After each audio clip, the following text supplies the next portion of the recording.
Hello दोस्तों, I am P के Malhotra from उदा किशनगंज। आज हम बात करेंगे ट्रिग्नोमेट्रिकल रेशियो के वैल्यूज़ के बारे में बात करेंगे। Values of the trigonometrical ratio of standard singles. कि स्टैंडर्ड सिंगल कौन कौन होता है, कुछ का मान सरलतापूर्वक से निकाला जाता है ज्यामिति के विचार से। जैसे स्टैंडर्ड वैल्यू क्या होता है, कितने डिग्री होता है, 30 डिग्री, 45 डिग्री एंड 60 डिग्री। इसका ज्यामिति विचार से अगर हम ट्रिग्नोमेट्रिकल रेशियो निकालें तो भी इसका वैल्यू सरलतापूर्वक हम लोग निकाल सकते हैं। आप लोग ने बहुत बार देखे होंगे कि साइन थीटा या कोस 45 डिग्री या कोस 45 डिग्री का वैल्यू होता है, क्या होता है, उस वैल्यू को याद कर लेते हैं।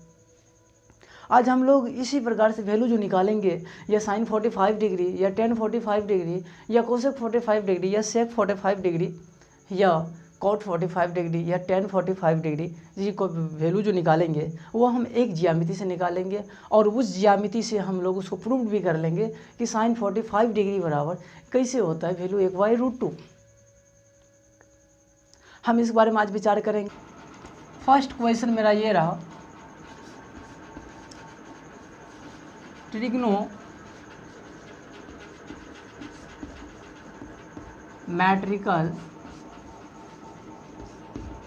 Ratio of 45 degree. और अभी हम बात करने वाले हैं किसी भी कोण के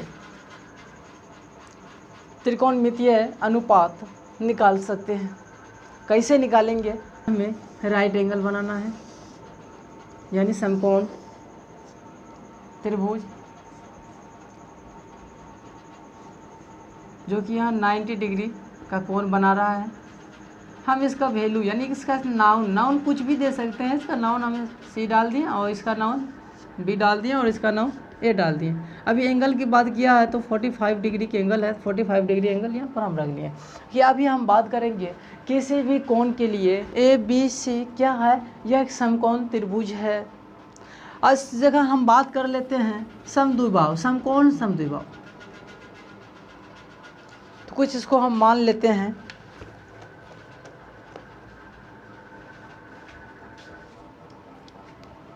जैसे इसको बनाना है, सॉल्यूशन लिख देते हैं हम लोग। सॉल्यूशन कहेंगे माना कि ये जो आप देख रहे हैं ए बी सी एक समकोण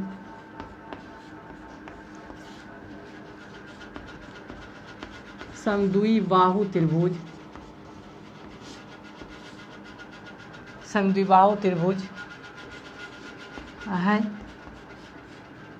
हम ये मान लिए हैं ए बी सी क्या है, समकोण समद्विबाहु त्रिभुज है। अब इस जगह हम बात कर लेते हैं एंगल, यहाँ देख रहे हैं कोण ए पर कितना डिग्री का है तो 45 डिग्री। और ये समद्विबाहु त्रिभुज में क्या होगा, समकोण समद्विबाहु त्रिभुज में क्या होगा, यही एंगल इसके भी बराबर होगा। यहाँ भी तो कितना होगा, यहाँ भी तो 45 डिग्री का बनेगा, बिल्कुल बनेगा। तो हम इस जगह एक भुजा को हम मान लेते हैं x,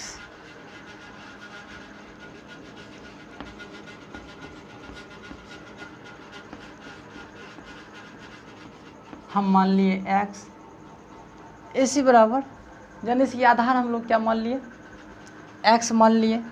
तो समद्विबाहु, समद्वि मतलब क्या होता है, सम मतलब बराबर, द्वि मतलब दो, बाहु का मतलब जो कि हम पहले पढ़ चुके हैं आर मतलब भुजा, जिसकी दो भुजा समान हो उसी को तो कहते हैं ना। तो अभी हम बात करें तो इसका लंब भी तो x ही हो जाएगा, क्यों, समद्विबाहु त्रिभुज है, समकोण समद्विबाहु है तो इसकी दो भुजा बराबर होगी।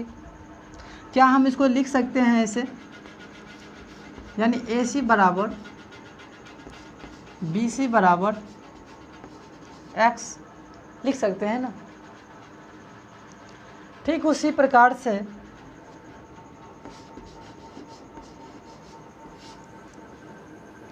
कोण ए बराबर कोण बी 45 डिग्री होगा कि नहीं होगा? ये कौन है, ये कौन एक दूसरे की बराबर होगा ना। समकोण समद्विबाहु त्रिभुज में दो भुजा भी एक दूसरे की क्या है, बराबर है। हम इसकी भुजा को क्या माने हैं, x,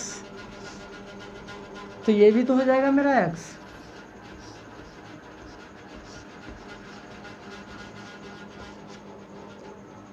अब हम जानते हैं इस जगह आधार मेरे पास x है, लंब भी मेरे पास x है, कर्ण मेरा यही नहीं निकलेगा, x √2।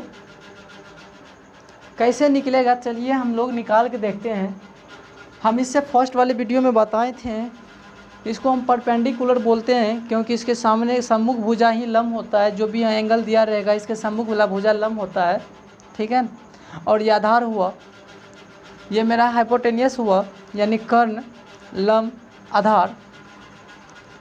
तो हम कर्ण बराबर फॉर्मूला निकाल लेते हैं समकोणीय त्रिभुज के अनुसार, या हम ये भी लिख सकते हैं पाइथागोरस प्रमेय से, ठीक है। क्या होगा इसका, AB² बराबर BC का स्क्वायर प्लस AC का स्क्वायर, यानी हो गया कर्ण के स्क्वायर बराबर लंब का स्क्वायर प्लस आधार का स्क्वायर। अभी हमको इस जगह कर्ण का वैल्यू ही निकालना पड़ेगा, तो क्या करेंगे, AB, ये स्क्वायर देख रहे हैं, तो जैसे हम बताए थे कि इक्वल की उस जैसे ही लेफ्ट हैंड साइड आएगा तो वो रूट बन जाता है। तो BC का वैल्यू भी हमको दिया हुआ है x, तो क्या करें x का स्क्वायर, AC का भी वैल्यू दिया हुआ तो क्या x square.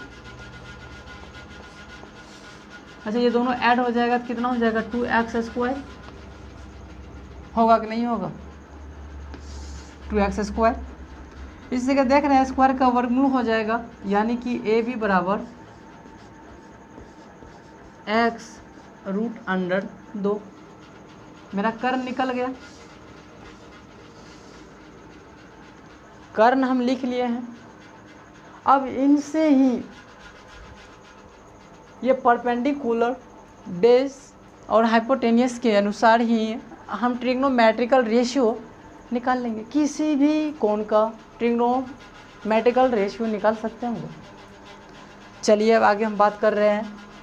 Just 1 minute, stop here. अतः हम इन कोण की सहारा से, इन लंब, इन आधार, इन कर्ण की सहारा से हम ट्रिग्नोमेट्रिकल रेशियो निकाल सकते हैं किसी का भी इस एंगल के अनुसार से। जैसे कि हम लोग बात करते हैं फर्स्ट, इसको हम जिया 45 डिग्री। 45 डिग्री का वैल्यू तो वैसे आप लोग याद कर चुके हैं कि 45 का वैल्यू होगा 1/√2। ये याद कर लिए हैं, लेकिन इसको आज हम लोग प्रूव्ड करने के लिए सीख रहे हैं ना।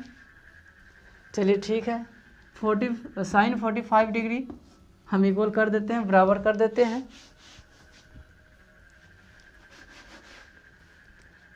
फिर इसी प्रकार से साइन का हो जाएगा, कितना का एंगल है, साइन कोण ए, अच्छा BC दिखाई रहा है हमको, क्या हो जाएगा BAC एंगल हो जाएगा इसका, BAC। तो अब बताइए आप, ये साइन 45 डिग्री बराबर साइन कोण BAC ले सकते हैं कि नहीं ले सकते हैं हम इस जगह? क्या ये साइन 45 की डिग्री की जगह हम लिख सकते हैं कोण BAC?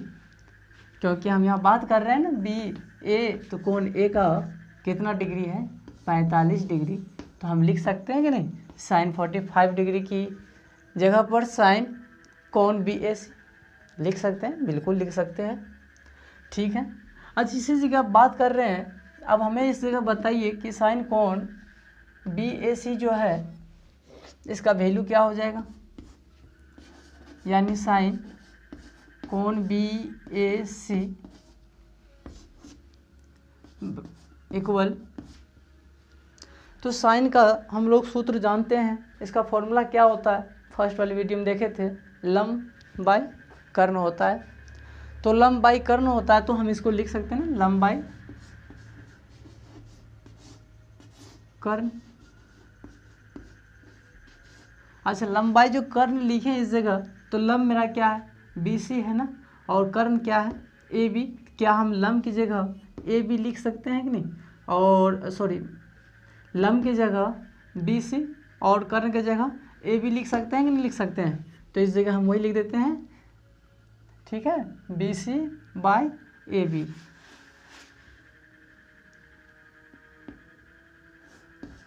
B C by A B. तो चलिए हम आगे बात करते हैं इसमें। अब हम बी सी जब देख रहे हैं, क्या यहाँ पर है, बी सी का वैल्यू देखिए क्या है यहाँ पर, लंब मेरा x दिया हुआ है, और यहाँ पर हमको कर्ण भी x √2 है कि नहीं। तो यहाँ देखिए x और x कट गया, डिवाइड हो गया, भाग लग गया कि नहीं लग गया। तो क्या निकला, 1/√2 निकला कि नहीं निकला। यानी हम बता सकते हैं ना, साइन 45 डिग्री बराबर क्या होगा, 1/√2। कैसे निकाल, तीसरा नंबर बात कर लेते हैं कि tan 45 डिग्री। अब tan 45 डिग्री दिया, अब इसको हमको प्रूव करना है, किसके बराबर 1 होता है, क्या 1 होता है कि नहीं होता है, 45 डिग्री, यानी tan 45 डिग्री का मान 1 होता है, ये जानते हैं। तो प्रूव कर लेते हैं ना एक बार, इसको प्रूव भी कर लेते हैं। कैसे प्रूव करेंगे या कैसे इसको बनाएंगे, कैसे मान निकालेंगे, तो बस वही करेंगे, सॉल्यूशन नहीं, क्या ले लेते हैं, सॉल्यूशन में हम लिख लेंगे क्वेश्चन, tan 45 डिग्री बराबर 1 हम देख रहे हैं। तो इसे क्या कर लेंगे, लेफ्ट हैंड साइड हम इसे इसको प्रूव कर लेंगे। कैसे प्रूव करेंगे, तो tan 45 डिग्री, क्या 45 डिग्री को हम लिख सकते हैं कि नहीं इस प्रकार से, tan कोण बी ए सी लिख सकते हैं ना। फिर वही बात है, कोण एक देखते हैं 45 डिग्री बना हुआ एंगल है, क्या हम इस जगह 45 डिग्री एंगल्स होगा ना। तो हम बात करते हैं इसी जगह tan कोण बी ए सी। तो अब भाई बताइए कि यह हिंदी में tan का फॉर्मूला क्या होता है, तो यही ना होता है लंबाई आधार। तो उसमें लंब क्या है, हमको लंब तो बी सी है, और इसमें आधार क्या हो जाएगा, ए सी। ठीक उसी प्रकार से बी सी का वैल्यू क्या है, x, और ए सी का वैल्यू क्या है, x। क्या हो गया, डिवाइड हो गया ना, तो क्या हुआ, क्या बार में कट गया, एक। क्या हमको प्रूव नहीं हुआ, RHS हुआ कि नहीं, यहाँ लिख सकते हैं कि नहीं, क्या, hands left hand side equal right hand side, proved हो गया। किसी का भी हम वैल्यू प्रूव्ड कर सकते हैं। चलिए एक और हम लेके बता रहे हैं, ओके, उसके बाद आप लोग खुद कीजिए। ठीक इसी प्रकार से सभी का प्रूव्ड हो जाएगा। चलिए आगे बात कर रहे हैं, cot 45 डिग्री बराबर क्या हो रहा है, 1 होता है ना। cot 45 डिग्री बराबर 1 होता है, इसको प्रूव करना है। cot 45 डिग्री बराबर 1 कैसे होता है, तो चलिए सॉल्यूशन, cot 45 डिग्री इक्वल 1। तो हम चलेंगे फिर उसी प्रकार से लेफ्ट हैंड साइड से, क्या दिया हमको, cot 45 डिग्री बराबर क्या, हम इसको फिर लिख सकते हैं नहीं, वही लिखेंगे, cot एंगल बी ए सी। क्या नहीं लिख सकते, लिख सकते हैं, बिल्कुल लिखेंगे यार, फिर वही तो हो गया, ए का क्या है, ये फिर क्या करेंगे इसको, cot कोण बी ए सी फिर बराबर क्या हो जाएगा। फिर कॉट का वैल्यू क्या होता है हिंदी में, तो हम बताए थे क्या होता है, क्या होता है, आधार बाई लंब होता है ना, आधार बाई लंबहीन होता है, आधार बाई लंब होता है। तो इसमें आधार कौन दिखाई दे रहा है आपको राइट एंगल्स में, ए सी क्या है इसका आधार है, और लंब क्या है बी सी इसका लंब हो गया। तो ठीक उसी प्रकार से आप बात कीजिए, ए सी का वैल्यू क्या है एक्स और बी सी का वैल्यू क्या है एक्स, फिर डिवाइड लग गया, फिर कितना निकल गया एक। क्या हमको प्रूव हुआ कि नहीं कॉट 45 डिग्री बराबर है, हुआ ना। ठीक इसी प्रकार से आप किसी भी कोण त्रिकोणमितीय अनुपात का निकाल सकते हैं। ठीक है, ये 6 अंक का सबका निकाल सकता है 45 डिग्री पर। तो आप लोग ने इस values of the trigonometrical ratio of some standards angles के बारे में आप जान गए होंगे और अच्छे से समझ गए होंगे।